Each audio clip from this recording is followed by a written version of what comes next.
Hey guys, welcome back to another video. Check this out. We just learned that the Japanese fighting game publishers roundtable is going to be happening this year. For those of you guys who don't know, they did this for the first time last year, and people were a little bit curious about this event because it wasn't your typical event. A bunch of different fighting game publishers, people from Capcom, Bandai Namco, ArcSys, SNK, and many other fighting game developers got together in order to speak about fighting games as a whole and, well, developing them. A big topic of conversation last year was rollback netcode and trying to implement that in games going forward. If I remember correctly, they also spoke about being more transparent with their communities, as well as things like having better matchmaking for casual and ranked fights. One of the takeaways that I thought was really interesting from last year was how the developers talked about how it can be really difficult in order to find a game in ranked because, well, there may not be a lot of people in your specific lobby that are around your rank, and as a result, you get paired with people that are much lower rank, which ends up being unfair for the lower ranked person and too easy for you, or it's the opposite way around, where you're being paired with somebody who's much higher rank, and in that case, you're the lower ranked person, it's unfair for you, and it's really easy for the person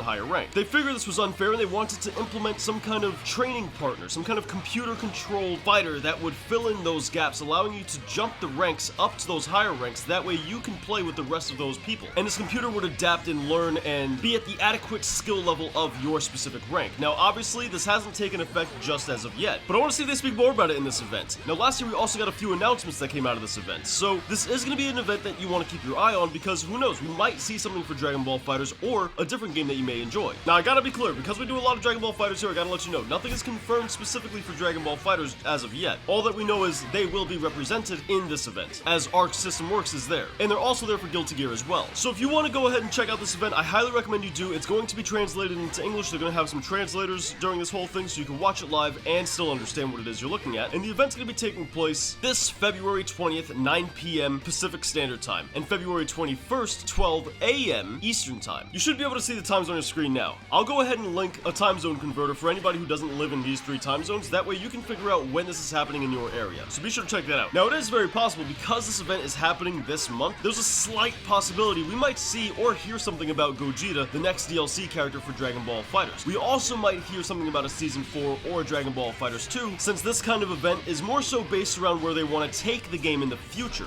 Now, we also got to consider the other games as well, because, I mean, they want to announce things too. So, it's possible that we may not see anything for Gogeta since this is not a Dragon Ball event, and I want to temper your guys' expectations. I don't want you guys to go into this expecting crazy reveals. Just know that it is possible, it's just very unlikely. But that just about wraps up today's video. If you guys are excited for this event, let me know, what are you hoping to get out of this event? What are you hoping they talk about? Personally, I want to hear more about that training partner mechanic that they talked about in the previous event that they held. And I wouldn't mind any kind of promotional material for Dragon Ball FighterZ, be it Gogeta Season 4 or Dragon Ball FighterZ 2, or a whole new Dragon Ball game in general. Either way, I'm down. I'd like any of that stuff. But let me know what you guys want in the comments down below, and if you enjoyed today's video, remember to hit the like button. It helps out a bunch. For any of you guys who might be new here, check it out. We come out with daily content. So if you want to join a community that loves Dragon Ball FighterZ just as much as you do, feel free to subscribe. I'd love to see you guys in tomorrow's video. Until then, thank you guys for watching to the very end, and I'll catch you guys tomorrow. Have yourselves a wonderful day.